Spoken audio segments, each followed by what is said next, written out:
Well, good evening and welcome to the Tempe City Council meeting for November 15th, 2018, here in the Harry E. Mitchell Government Center. For those that are able, we're going to please rise. We're going to have a moment of silence followed by the Pledge of Allegiance.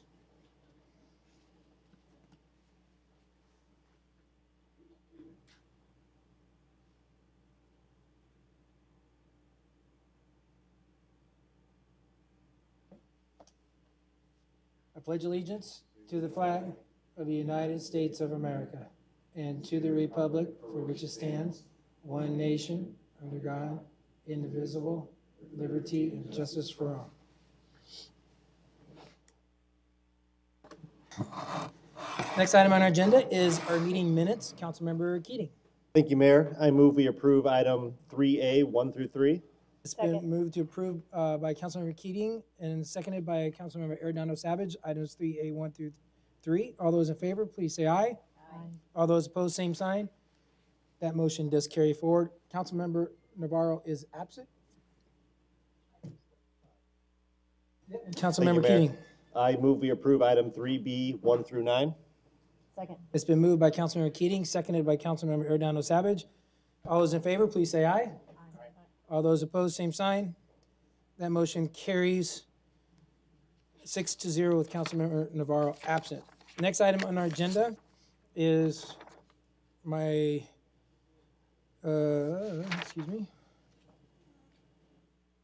reports and announcements, and I'm going to come down to the podium.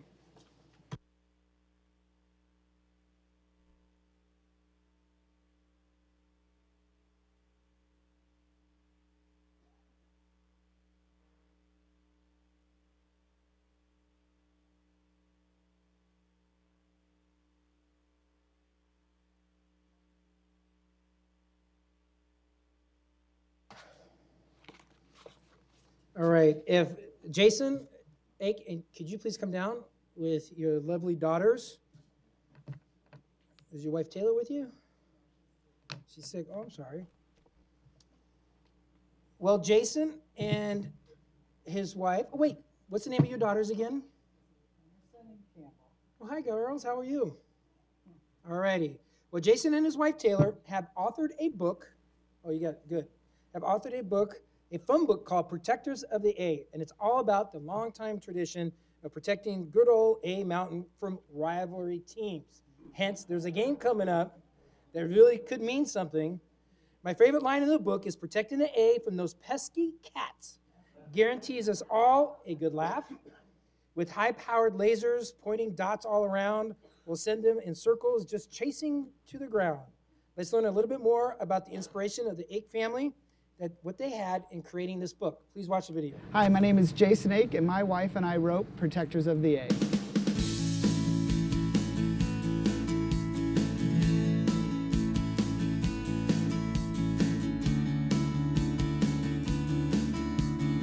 So we wrote this book about protecting A Mountain because we loved the tradition of what it stood for the city of Tempe and for ASU. As both my wife and I went to ASU, so much of our lives were rooted around this mountain and what the A stood for the university. One of the things that we noticed was there was no storybooks about ASU. And we wanted to, from an early age, for our kids to love ASU just like we did. And so we wanted to be able to tell a story in a fun way to our kids. So protecting the A really, fundamentally means you're protecting it from it getting painted by our rival schools. It's such a bummer when the A gets painted a color of a rival school, and it just reignites that fire to stay up here and protect it, to make sure it's either kept gold or white just at the beginning of the school year. But that is why we protect the A. So when my wife and I set out to write this book, we wanted to make sure we were able to give back to the community around us. And so we spend a lot of time donating books to literacy causes, and we donate money to scholarships for future students. And we spend time reading in classrooms to young ages and giving them books and talking about, not just the fun of, the rivals and protecting the A, but about going to college, about reading, and about just the importance of having a dream and following it. We're not really sure what the world holds for us next when it comes to writing or creating, but we certainly want to continue to think of ways to get the future generation plugged in with ASU and just university and reading. And so we just hope that not only our children, but other children just fall in love with children's books and reading because it opens so many doors to the future.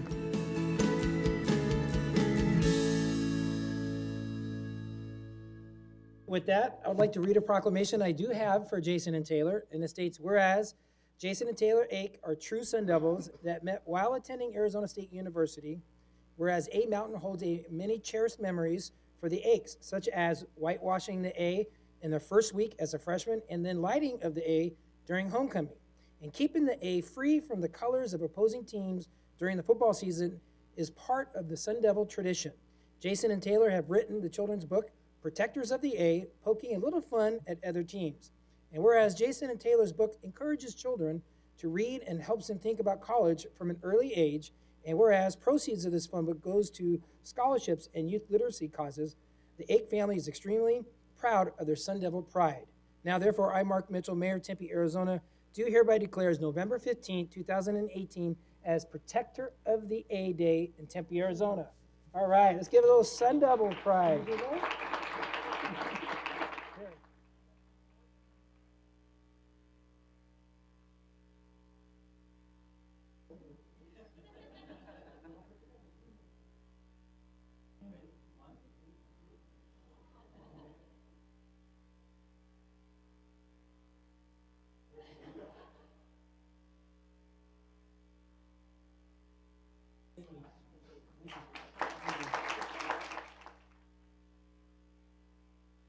And I also wanted to take a little time to thank our Tempe 11 crew for what they do. They are the ones that help putting together these awesome Wavemaker videos, the Crate Bar, Chop, Ninja Warrior that we've seen before in council meetings here.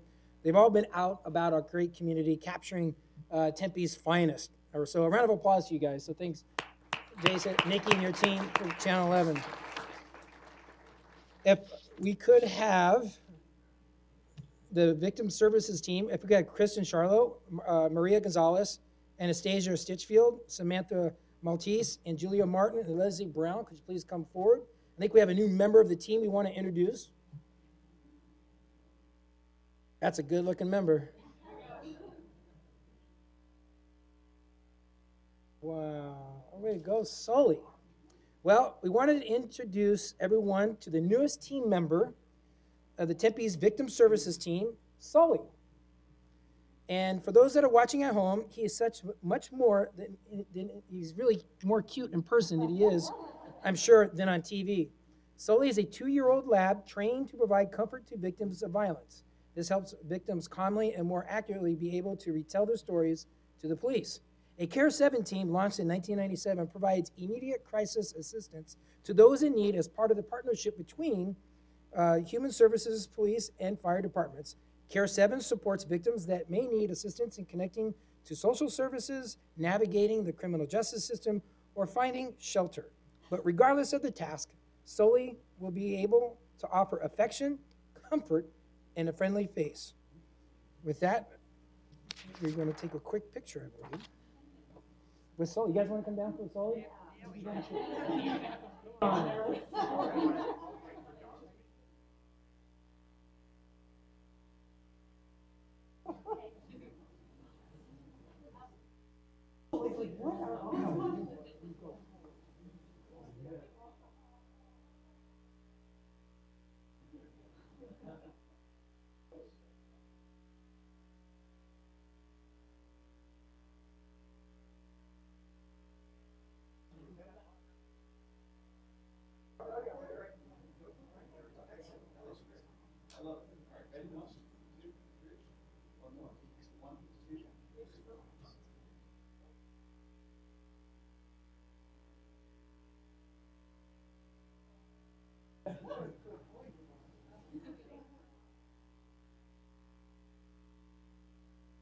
Thanks, buddy. Thank you.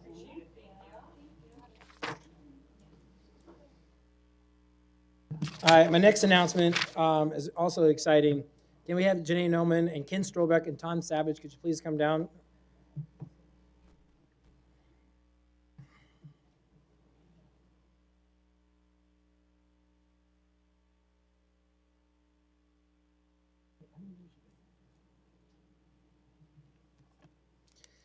All right. Janae Nauman has been with the city of Tempe for 14 years and has been a tremendous asset to the city of Tempe, but she has also provided us, as well as others, her expertise to move Arizona cities and towns forward in terms of technology and telecommunications law and policy. We are honoring her services this evening with Ken Strobeck and Tom from the Arizona League of Cities and Towns, and I have a little proclamation that's really important I'd like to read, just exactly what Janae has done. Janae Nauman is an assistant city attorney for the city of Tempe and specializes in technology and telecommunications law and policy. She has extensive experience working with the private sector cable and telecommunications companies, negotiating agreements to allow for deployment of facilities and equipment within rights of way.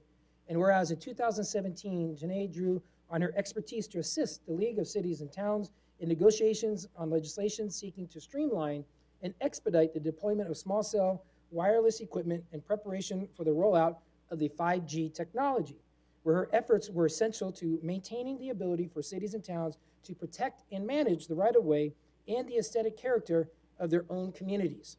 And whereas in 2018, Janae again aided in negotiations between the League and the cable TV providers on licensing, seeking to move the licensing authority for use of municipal right-of-ways from cities and towns to the state.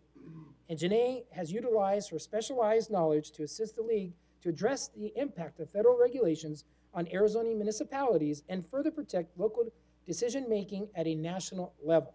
And whereas Janae volunteered and devoted her time to lengthy negotiations and drafting a compromise legislation to protect the rights and the responsibilities of local governments throughout the state, all while conducting her normal duties for the city of Tempe. Now, therefore, I, Mark Mitchell, Mayor of Tempe, Arizona, do hereby declare that Janae Nauman is recognized for her expertise and is appreciated for her dedication and the support of the city of Tempe and to the cities and towns of Arizona. Thank you so much, Janae, for all your work.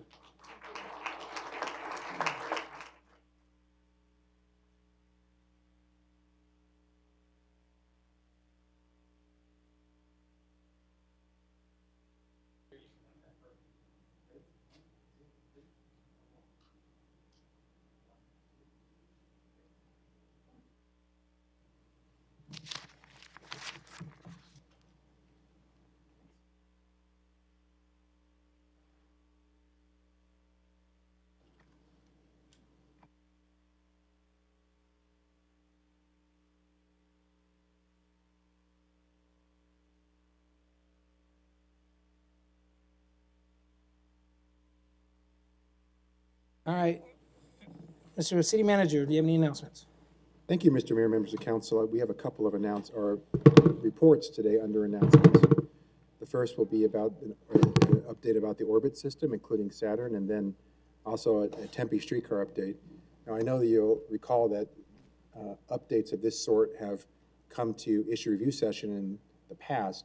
The reason we've chosen this format is because these are strictly informational updates, and we're not seeking council direction tonight. So we thought this was an appropriate way to kind of get it to you a little more timely. So with that, I will allow staff to take it away. Thank you.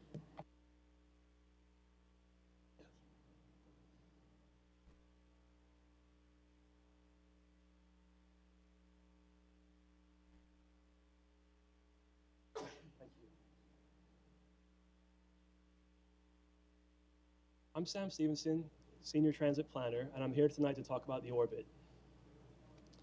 The two performance measures that tie into the Orbit closest are the 20-minute city and the Transit Satisfaction Survey. And just a quick overview, the Orbit was a key element of the 96 Tempe Transit Tax Initiative. It's an acronym. It stands for Outstanding Residential Bus in Tempe. It's a free neighborhood circulator service. We currently have 6 routes, the newest of which being the Saturn, which I'm sure you remember debuted in October of 2017.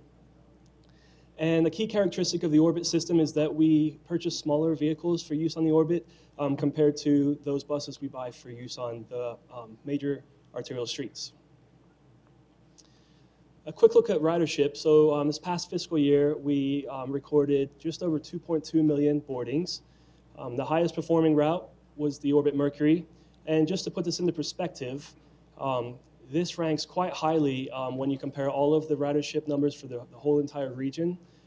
So the Mercury is about in the top third of the regional ranking. The lowest ridership route last year was the Orbit Saturn, but that's because the service is so new, we think. We need to give it some time to develop and mature. The ridership is definitely trending upwards if you compare a month-to-month comparison. So I also want to mention that there has been a nationwide decline in transit ridership overall on the Orbit. We have documented a slight decline there as well. We think this is partly because of the strong economy and new transportation technologies like Uber and Lyft. But I definitely want to point out that we measure efficiency of transit service through boardings per mile. That's one of our metrics. And region-wide, the Orbit performs very well with that metric. And I want to also point out that all the Orbit routes are planned through a heavily involved community process. We think this is really important. It helps to build a sense of pride in the Orbit system, and it just helps to build ridership as well, we believe. So the budget, so it currently costs around $10 million a year to operate the Orbit system. That's all 6 routes. $9.5 million of that comes out of our locally funded transit tax, and the remaining $500,000 comes out of federally provided operating assistance. And then our capital expenditures, the fleet replacement portion of the service, the majority of those dollars are federally funded, 80 to 85%, and then the remainder is regionally funded through Proposition 400, which I do want to point out expires in 2025. So, and I'll spend some time focusing on our newest Orbit route, the Orbit Saturn, which launched October 23rd, 2017. The Saturn is very significant in that it's the first Orbit route to operate south of the US 60 into South Tempe. Provides service to numerous other transit connections, schools, parks, and the Tempe Public Library complex. As of September, we had documented over 78,000 boardings, and again, that number does seem to be trending upward month to month. And public feedback, we haven't received an overwhelming amount of feedback. There hasn't been much negative feedback, but some of the things we have heard are related to on-time performance. So we did recently implement a schedule change in this past October. And some other minor issues that we are working on the operations contractor with. And positive feedback overall, essentially we finally were able to extend Orbit service into an area of Tempe which didn't previously have it and have wanted it for a long time. So we hear those kinds of thoughts from the community as well. One of the more creative projects that we've been working on, the Tempe Playlist, is really a creative way to get people on the bus. So staff has been partnering with art staff, Marja Aurora, who has in turn partnered with ASU to obtain a grant for art specifically in South Tempe. And it aims to integrate transit with the art and culture in South Tempe. So the Tempe Playlist is a collection of podcasts with audio performances from local creatives. So the first 2 are currently available online, tempe.gov/Tempe Playlist, and I encourage you all to go on, check it out, because they're really great performances. And it works well with transit. It plays well with the Orbit system because it's a promotional partnership. So the branding initiative for the program here, you can see the astronauts on the right. You'll see those appearing on some of the Orbit buses in South Tempe as well. So we think that will help to grow some ridership and draw some attention. Some of the next steps that we're taking, so we're going to continue to monitor the Orbit Saturn route as well as the other routes in the transit system as far as ridership and community feedback. An exciting project that we're working on is integration of the Orbit system into the regional vehicle location system. So this is huge because it provides us with the ability to publish real-time arrival times for the Orbit vehicles to the public.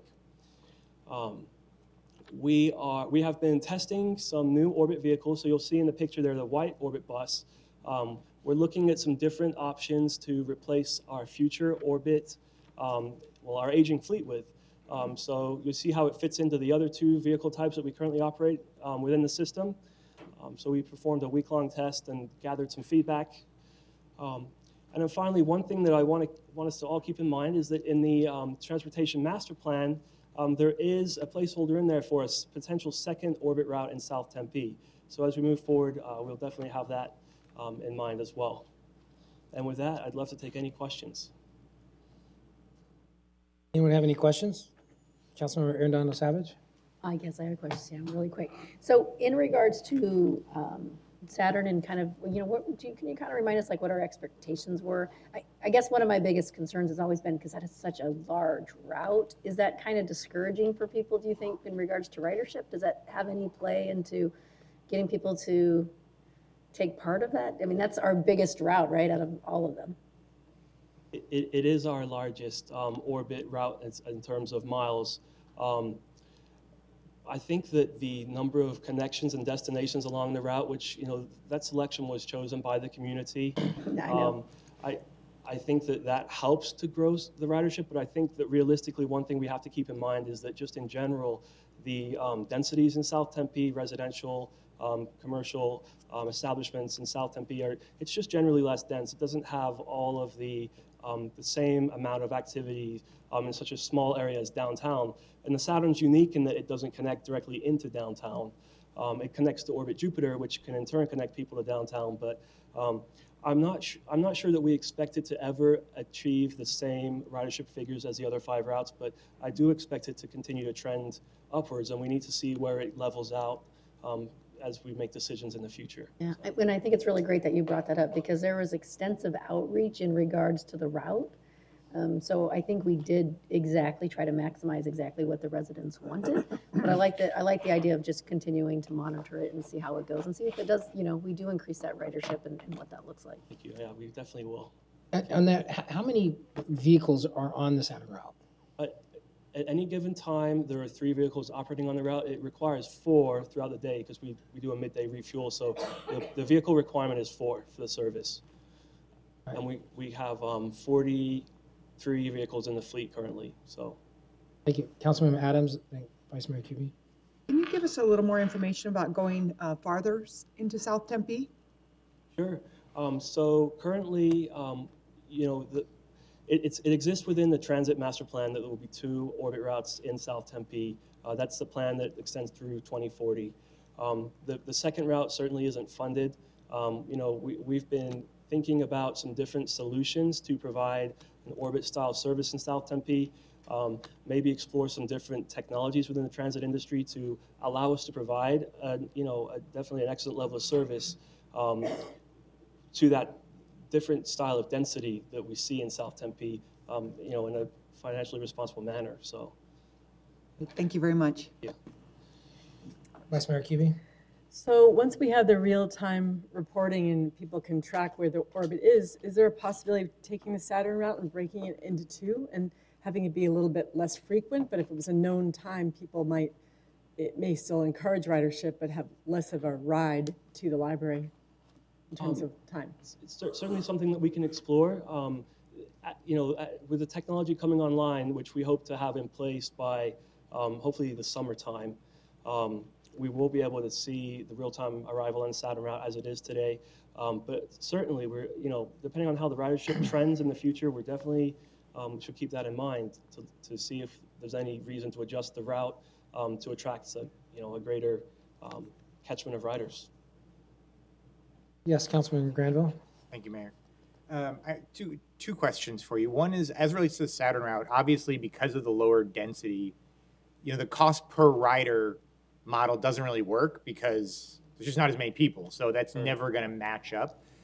Is there another methodology that would help us to determine, if the routing is right, if the timing is right, if this is a good or bad route, as it relates to riders per density, or something that takes into account that it's just not a dense area?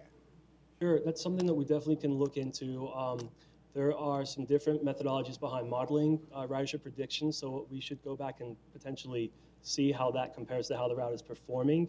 Cost per rider, in the sense, you're absolutely correct. The cost per boarding on the Saturn is much higher than it is on the other 5 orbit routes. It's like $2 or $3 versus like $15. I mean, it's a pretty big disparity. Right. Yes.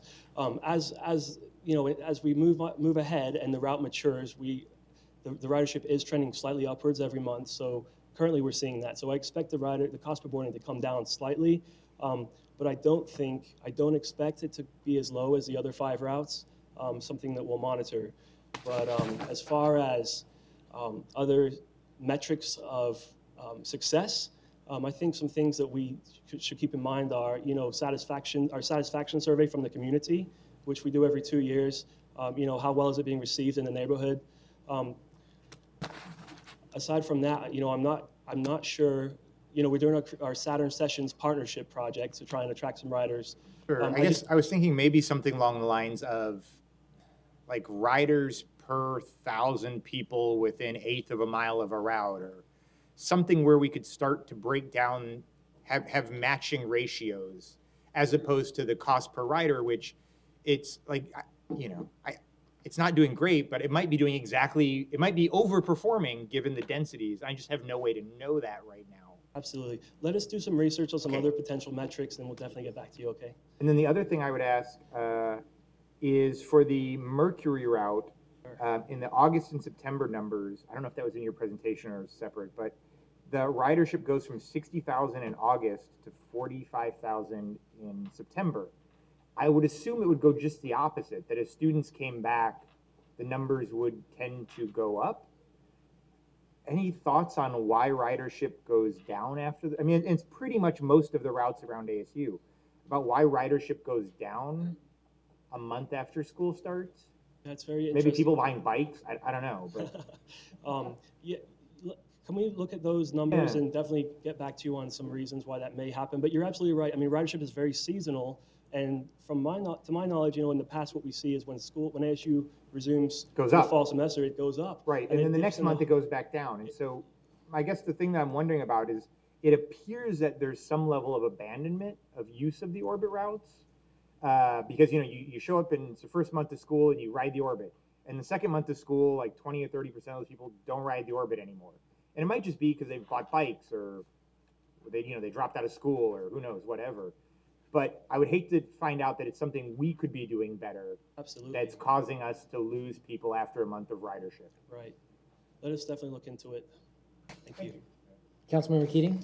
To Councilmember Granville's point, and this is completely anecdotal, but I think maybe that's right when the scooters hit. So that could be a reason why we're seeing less Orbit, ridership around campus in the downtown area. Any other questions? One thing I think, how long this route has been in operation? Less than a year. It was a year, 2 weeks ago. Okay. Yep. Those are pretty good numbers though for the first route. We think so. I mean, we're happy with the trend, the growth. I mean, if you look at the first full month of operation compared to our last full month of operation, there definitely has been an increasing trend. So. Okay. Thank you. Thank you. All right. Anything else? Yes. Mr. City Manager? Thank you, Mr. Mayor. And now we'll have staff come up and provide the 26th streetcar update.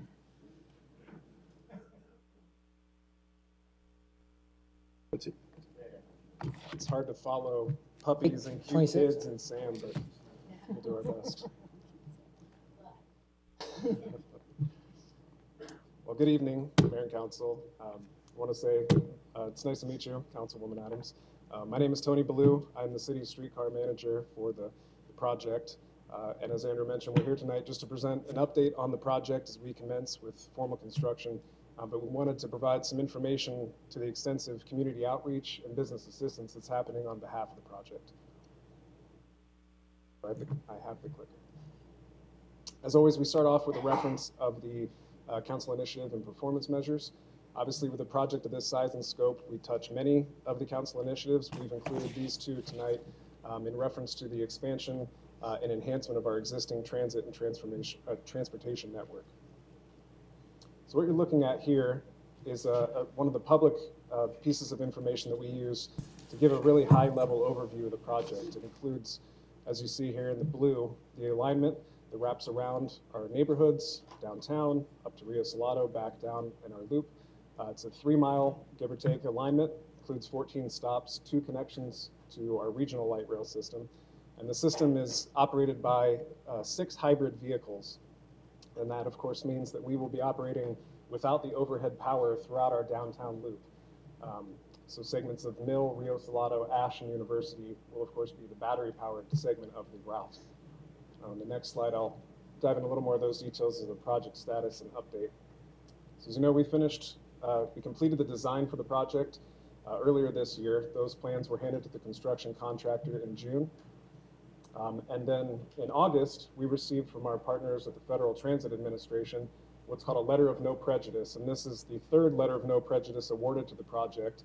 This particular one allowed us to commence with the formal construction of the project. The previous two were, of course, the rail that you see around the alignment today. It allowed for the procurement of that rail, and it also allowed for the long lead item of purchasing the 6 vehicles used for the project. And so with this letter of no prejudice, in advance of the signing of our single-year grant agreement, it allows us to begin construction, which if any of you have been south of University on Mill, we now have ground broken. We have a track going in as soon as tomorrow. So as soon as next week, it's getting rail. We continue to finalize the right-of-way needs for the project, anticipate those finalizing at the end of this year. And we look forward to working with FTA on that single-year grant agreement at the beginning of next year. And as I mentioned for construction, you know that we have been moving utilities out of the way of the guideway for the past 18 months. That'll continue for about roughly the first third of the track construction. And I'll give you an overview of what that construction timeline looks like here. So again, in the red, we've been moving those utilities. Those, as I said, will continue through the good portion of 2019, but we're diving into the track work now, which will continue through really the first and second half of 2020, when we start to see the platform construction, some of the more prettier elements, if you will. And that's also when the vehicles will arrive. So you'll be getting to see the first vehicles arrive on the streets for systems integration and testing. Of course, rewinding that tape to get us to our opening in 2021. Mayor Mitchell, council members, I'm Amanda Nelson from Transportation. Thank you very much. Commensurate with this current phase of construction that Tony just described, we are launching the Community Advisory Board, or the CAB, for streetcars, similar to what we did during light rail construction. 22 stakeholders have been invited by Mayor Mitchell and the CEO, Valley Metro CEO, Scott Smith, to participate on that. They'll be the eyes and ears of the community throughout construction and into early operation, evaluating the contractor's performance and ultimately deciding on any monetary incentives they might be awarded for going above and beyond, especially in minimizing those impacts to stakeholders. And they will be going through a training here shortly and then beginning meeting monthly after the first of the year. And we're extremely fortunate to have a really top-notch team at Valley Metro working with us on outreach. Jordan Brackett and Bree Belke, and I'm going to call out Jordan back here. You can wave. So I'm speaking on behalf of them as much as us about our outreach. But this slide just shows sort of the range of outreach. There's a 6-month construction outlook that provides a big picture, kind of rolling window of where and when work will be taking place.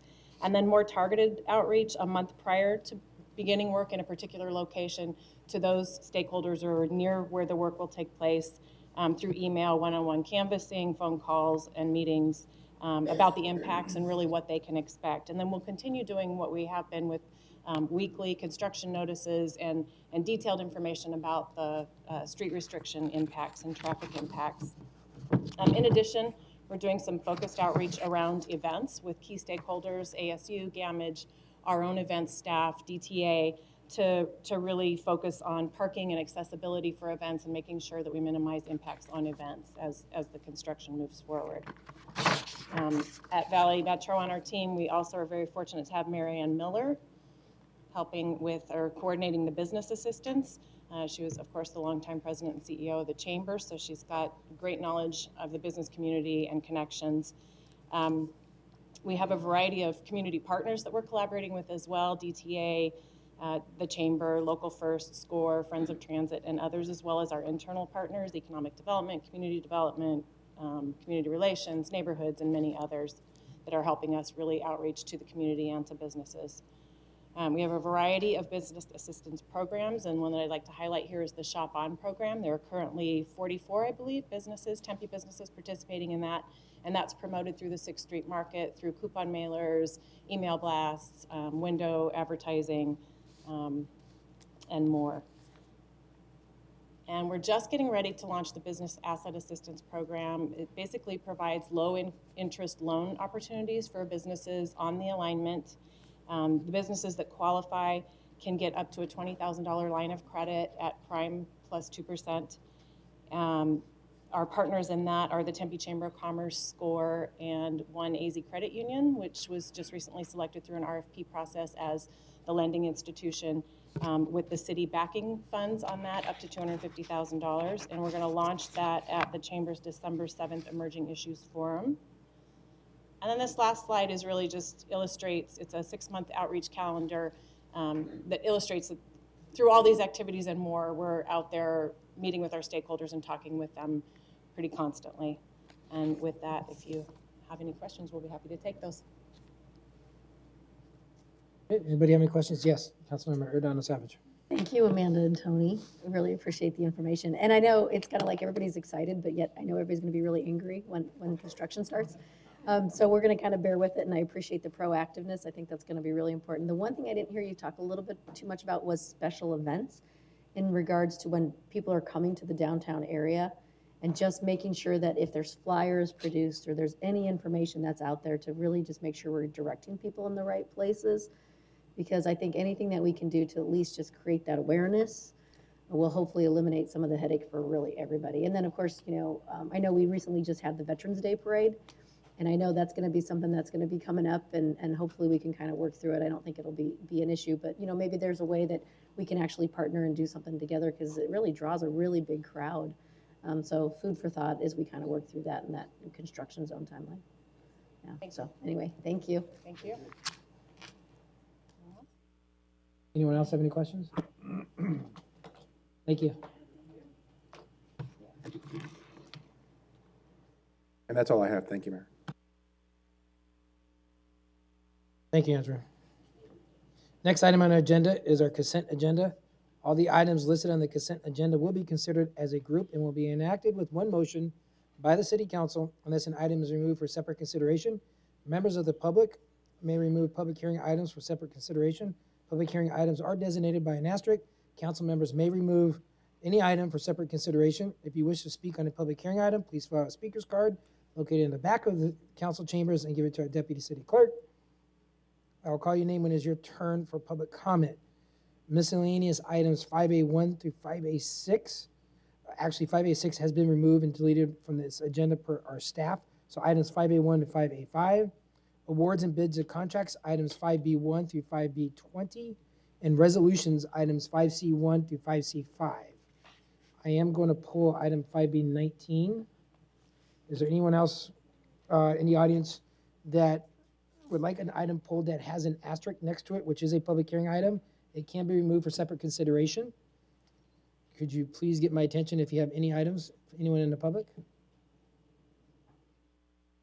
Seeing none, I'll look to my council colleagues. Can I get comment on that? I don't want to. You have to pull it. You have to pull it. Which one? Can I make a comment after? You can make a comment before we approve it.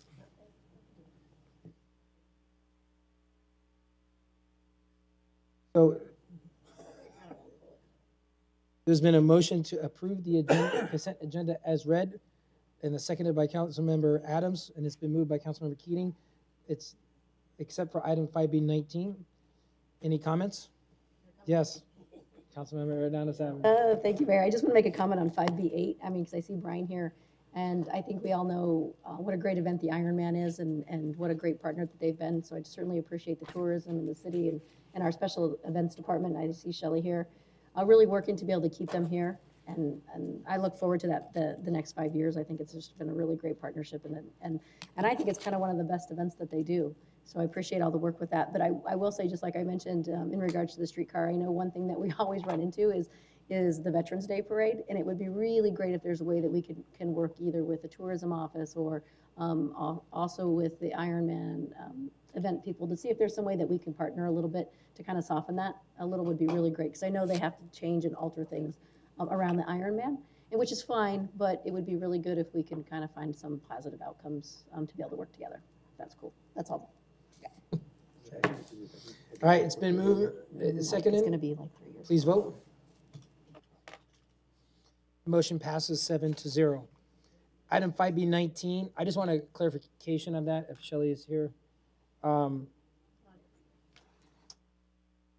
I think this is fantastic. It fits in line, and we're very grateful that the arts tax passed Thank you to our residents. But one of the things I wanted to point out, if I can get to it, let me see here. Give me a second.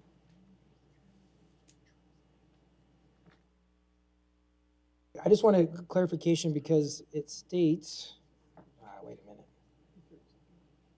Sorry. I can't pull it up. If you could, it states that it refers to the consultant to only look at, it mentions the TCA, but I believe it encompasses all the arts and cultural throughout the entire community, including our history museum and other museums that we have in other facilities that pertain to arts and culture in the community. If you can just clarify that. Good evening, Mayor and members of the council. I'm Shelley Hearn, Community Services Director. And yes, I would like to clarify this scope of work. When we started out looking at consultants, it really was for not only the accountability piece for arts and culture moving forward as we present to the commission on a quarterly basis, but also we realized that we need the Tempe Center for the Arts is the largest component of the arts and culture program. It brings in the most, generates the most revenue, but it also spends the most money. And if we're going to be accountable for the tax moving forward, we need to have a good, strong business plan, make sure we're on the right track, that we have identified the right niche for us to be successful. So although this is TCA focused, it will look at all of arts and cultures. So the accountability piece, most of the other programming that happens in our other facilities is free to the public. So we'll be tracking how many public members attend our events and what kinds of things we're doing. So the consultants will look at all of that, but the primary focus for a business plan and model is the TCA. But we're also including the We are other looking at- facilities from the Peterson House to the History Museum to all the other arts and cultural initiatives that we're doing, even to the point where we have bringing music to our parks, our neighborhood parks. Yes, now this plan is, the primary focus of this plan is accountability and a business For plan all the moving arts and forward. culture in the entire The city. next piece we plan to do prior to the tax taking effect is an update of the arts and culture plan, which will provide the roadmap for all of arts and culture, the historical components and everything moving forward. So that'll be different. It'll be very community focused and involve a lot of outreach to the public, like we did with the first plan. So that's going to be driving what we do. This is just going to look at our business model, how we are, if we're doing the things in the right way, in the right place. Audience development, we need to get more people in our doors at the TCA. All of those things to be successful. Again, it's for the entire arts and culture. It is for the entire city. arts Okay. and culture, yes. Thank you. Thank you. With that, I move approval of item 5B19. It's been seconded. Please vote.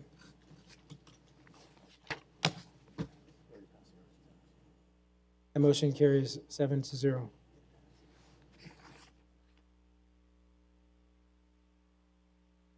The next item on our agenda is our non-consent agenda. All the items listed on the non-consent agenda will be considered separately. Agenda items scheduled for introduction and first public hearing will be heard, but will not be voted upon at this meeting. Agenda items scheduled for second public hearing and final adoption will be voted upon tonight.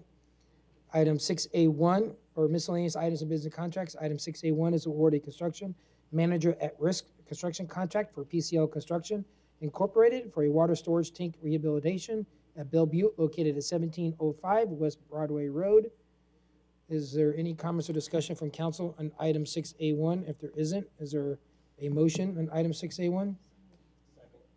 It's been moved by Councilman Arredondo Savage, seconded by Councilmember Keating. Please vote.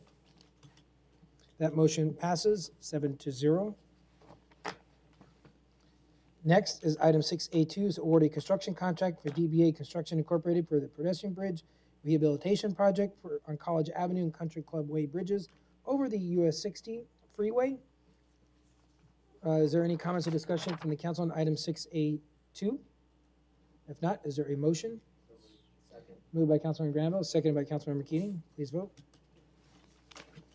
The motion passes 7-0. Item 6A3 is adopt a resolution authorizing the mayor to sign amendment number 11 to the intergovernmental agreement with Valley Metro Rail Incorporated for the purchase and supply of light rail transit services for the fiscal year 18-19. Is there any comments or discussion or a motion on item 6A3? It's been moved by Councilmember Adams, seconded by Councilmember Keating. Please vote. That motion passes 7-0. The next section of the non-consent agenda is the ordinance and items for introduction and first hearing. This items will be read and introduced tonight, but no vote will be taken. The second hearing and vote on this item is scheduled for November 29th, 2018.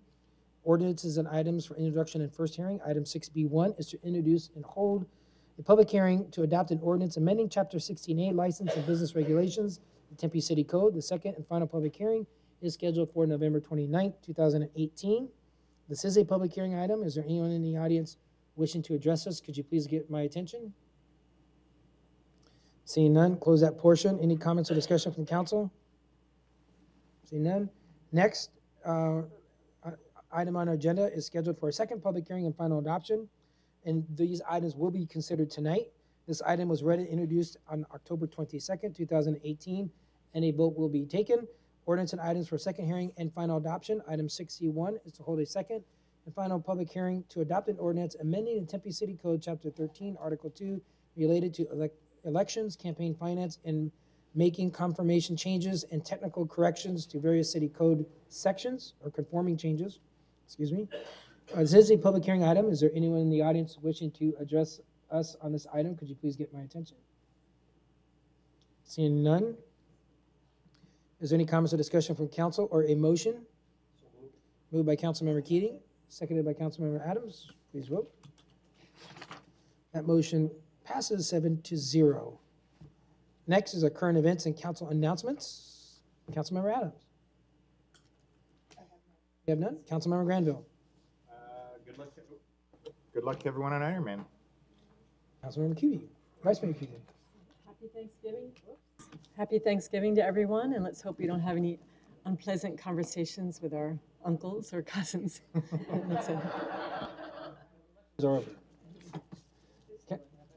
Councilman Navarro. Thank you, Mayor. First, just want to thank the council. Obviously, we approved some nice little waiver for live music, and it kind of couples with the art stacks, trying to increase live music within our city and all around our city. I think it's a great opportunity, especially when we have events coming down the road, like many of the festivals to couple onto the live music scene that we have here in Tempe. So I appreciate that. Next, I want to ask everyone to join us this November 23rd for the Festival Lights Parade. Begins at 4 p.m. and the parade begins at 6 p.m. and it's on from Mill Avenue and 3rd Street, goes all the way down to 7th Street to the Centerpoint Plaza, where we'll light the tree up. And it's a great place to drop off your non-perishable foods and to enjoy some eats and drinks and a lot of fun. So it's going to be a good time, November 23rd. Councilmember Hidalgo Savage. Thank you, Mayor. Just a couple things really quick. If you are thinking about going to a community college or college, College Connect coming up on the 1st is all about the money. Great ways to get general scholarship information, apply for scholarships, learn about essay writing. It's a really good time. So if you or anybody that you know is thinking about going to school and want some information about scholarships, this is a great opportunity to do it. It's December 1st, Saturday, at the library. 9:45 is registration. I hope to see a lot of people there. It's usually a really great turnout with all our community partners. And secondly, I know we just had a conversation about the streetcar, which is really great, but it's hard to believe it is the 10-year anniversary of Valley Metro Rail. So our light rail system is kind of funny. So some of us have been around for a while. Remember the Red Line? The mayor laughs, right? So the Red Line, basically bus services. In 2007, there was 2.8 million riders in 2007 on the Red Line, and now this last year there was 16.5 million riders that rode light rail. So Valley Metro is working on the Railversary, they're calling it. So they've just done a photo contest, which I would like to give a shout out to Nikki and her team because they totally copied us. So I thought that was pretty cool.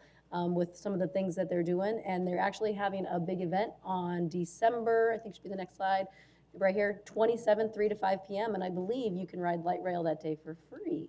So really very cool. If you look at some of the people in there, I see the mayor in that photo right there, and Corey Woods and Ani, Shanna. So I mean, it's really hard to think about. It's already been 10 years. So Railversary is coming up, and hopefully everybody can get downtown December 27th. And if you've never tried the light rail, it's a great time to do it because it'll be free. That's not you. Anyway. All right. And happy Thanksgiving to everybody next week. Councilmember Keating. Thank you, Mayor. I just want to wish all Tempeans a happy Thanksgiving. All right. A couple things. One, I want to congratulate our colleague, Joel Navarro, for being elected to the National League of Cities Board of Directors. Congratulations. Also, that's a great honor. Also, I want to recognize Brian, and thank you for what you're doing with the tourism. As was already stated, Ironman is a phenomenal event. You have over 2,000 athletes all over the world coming to Tempe. It truly is amazing. And I know one council member has done the Ironman twice. But it's a great event. Hopefully you guys can come out and see everyone that is out there. It truly is remarkable. Just the economic impact that it has alone on our community is really tremendous. I also want to recognize Councilmember Erdano Savage. I think she just got elected as the chair of the Human Services or Human Development position with the National League of Cities. So congratulations as well. Also, on November 30th, it's our 50th anniversary of the Tempe Festival of the Arts. That is something, for those that was at my State of the City speech, we showed some great pictures from the first one compared to where it is today. It's truly remarkable and amazing. So make sure you tell all your friends and family to get out there. Joel already covered the Fantasy of Lights, but also we have a new holiday activity called Illumination that's happening at Tempe Diablo Stadium. And the ribbon cutting is actually this Friday, tomorrow night. And the website, if you would like to go look at it, it is theworldofellumination.com. There is 2 locations, but obviously we're promoting the one that's in Tempe, so hopefully you can go there. And I want to wish everyone a happy Thanksgiving to your families, and we're very thankful for what we have and thankful for the great city of Tempe. With that, our next item on the agenda is our public appearances. We do not have any scheduled public appearances. Is there anyone that is unscheduled that would like to speak before us? Could you please get my attention? Seeing none, I'll close that portion. Happy Thanksgiving. We're adjourned.